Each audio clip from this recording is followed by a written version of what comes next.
Good morning વિદ્યાર્થી મિત્રો. તો જોઈએ ધોરણ 10 ગણિત પ્રકરણ નંબર 1 સ્વાધ્યાય 1.2નો ત્રીજો દાખલો. એમાં 1, 2 અને 3 દાખલા છે. 3 એ 3 સાથે જોઈએ કે નીચે આપેલ સંખ્યા અસમય સંખ્યા છે તેમ સાબિત કરો. આ બધી જે સંખ્યાઓ આપી છે આપણને અસમય છે એવી સાબિત કરવાની છે. પહેલી સંખ્યા આપી છે 1/√2. ધારો કે આનાથી ઉલટું ધારી લઈએ. ધારો કે 1/√2 એ સમય છે. તો 1/√2 બરાબર a ભાગ્યા b ધારીએ, જ્યાં a અને b અવિભાજ્ય હોય પૂર્ણાંકો, જ્યાં b = 0 હોય. b બરાબર શું થશે? √2 × a. બંને બાજુ વર્ગ કરીએ. b² બરાબર 2a². અહીં આપણે એવું કહી શકીએ કે 2 એ b²નો અવયવ છે, માટે 2 એ bનો પણ અવયવ કહી શકાય. ધારો કે કોઈક બીજો પૂર્ણાંક ધારીએ c માટે, કોઈ બીજા પૂર્ણાંક c માટે. ધારો કે b બરાબર 2c. આ જે bની કિંમત છે અહીંયા b²માં મૂકીએ તો શું થાય? b² એટલે 4c² બરાબર 2a². 2 દૂ 4 એટલે 2c² બરાબર a². સમીકરણ નંબર 2. આનો અર્થ આપણે એમ કહી શકીએ કે 2 એ સ્ક્વેરનો અવયવ છે, માટે 2 એ એનો પણ અવયવ છે. જો a અને b અવિભાજ્ય પૂર્ણાંકો હોય તો તેમનો સામાન્ય અવયવ માત્ર ને માત્ર એક જ મળવો હોવો જોઈએ, પરંતુ અહીંયા આપણે સાબિત શું કર્યું? 2 એ bનો પણ અવયવ છે અને 2 એ એનો પણ અવયવ છે. માટે a અને bનો સામાન્ય અવયવ 2 મળે છે. માટે અહીં વિરોધાભાસ ઉદ્ભવે, કારણ કે આપણે જે ધારણા કરેલી કે 1/√2 એ સમય છે, બરોબર, તે કેવી છે? અસત્ય છે. માટે 1/√2 એ અસમય છે તેમ સાબિત થાય. બીજો દાખલો જોઈએ.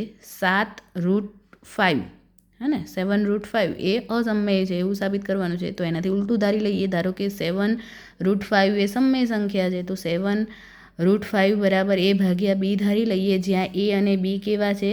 અવિભાજ્ય છે, બરોબર. અને અવિભાજ્ય કેવા? b = 0.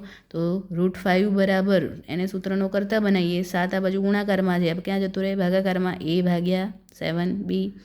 અહીં a અને b એ અવિભાજ્ય પૂર્ણાંકો હોય તો તે સમય સંખ્યા મળે, પરંતુ √5 પણ, જો આ સમય સંખ્યા મળે તો √5 પણ સમય મળે, બરાબર. પરંતુ આપણે જાણીએ કે √5 જેનું વર્ગમૂળ ન નીકળે એ કેવી છે? અસમય છે. માટે વિરોધાભાસ ઉદ્ભવ્યો, કારણ કે √5 એ સમય છે એવી ધારણા આપણી કરેલી જે અસત્ય છે. માટે સાબિત થઈ જાય કે √5 એ અસમય સંખ્યા છે.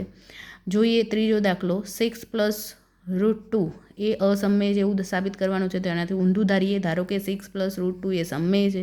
6+√2 બરાબર a ભાગ્યા b ધારી લઈએ, જ્યાં a અને b અવિભાજ્ય પૂર્ણાંકો છે. b = 0 છે, બરોબર. √2 ને સૂત્રનો કરતા બનાવીએ તો a ભાગ્યા b, આ બાજુ +6 છે, આ બાજુ આવે તો -6 થાય.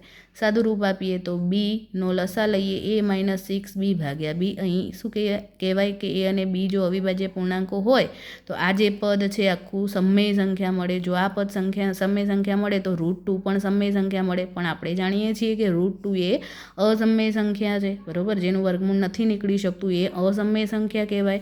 આમ અહીં શું થાય? વિરોધાભાસ ઉદ્ભવ્યો, કારણ કે આપણે જે કરેલ ધારણા હતી કે 6+√2 એ સમય છે એ કેવી સાબિત થઈ ગઈ? અસત્ય સાબિત થઈ ગઈ. માટે કહી શકાય કે 6+√2 એ અસમય સંખ્યા છે. તો મિત્રો અહીંયા આપણું આખું જે ચેપ્ટર નંબર 1 છે એ પૂર્ણ થાય છે.